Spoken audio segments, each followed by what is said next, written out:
Bugun sizlarga og'zingizda ketadigan Napoleon pishirishni o'rgataman.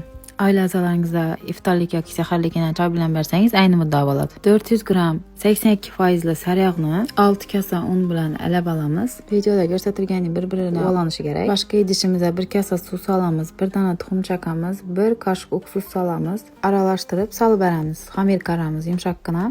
Keyin men 8ga bo'lib xolodilnikka olib qo'yib, listim shundan kirib bo'lgan ekan, shuni yumaqqa tutib akvamarinni soldim. Izidan qaynagan suv soldim, dan gazga qo'ydim. Ko'rib turganlaringiz shundan ko'pirib kiylar arib tushdi. Top-toza bo'ldi. 3 marta yuvdim, lekin 3 marta qatirgandan keyin shundan top-toza bo'ldi. Nachunda sadim, jalo 15 yilga kiradidan bilasiz, shunga 3 marta yuvishga majbur bo'ldim. 1 soat turgan xamirimizni olib yoyib, duxovkaga qo'yib berdim. Ko'rganlaringizdek qo'l yopishmaydigan xamir bo'ladi, bemalol unsiz so'zlar bo'ladi. Shunda barqatini pishirib olib, kremini o'tib olamiz. Kremini 300 gram sariyog', 500 gram moloko solib aralashtirib kremni ham tayyorlatib olamiz. Keyin har qatini surtib chiqamiz.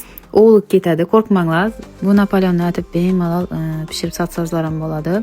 Sizlarni uyaltirib qo'ymaydi. Ishonchli retsept. Videomiz yoqqan bo'lsa, like bosib qo'yinglar qizlar. Sizlar bilan Xorazm kelini bo'ldi. Albatta tayyorlab ko'ringlar. Napoleon pishirib bilmaydigan chiqanlaringizni, tanishlaringizni berib qo'yinglar. Videomizni hammaga yoqimli ishtaha. Akvamarinni barcha uyingiz yonidagi do'konlardan topishingiz mumkin. Mahsulotni olib ishlatib ko'rib, ishingizni oson eting.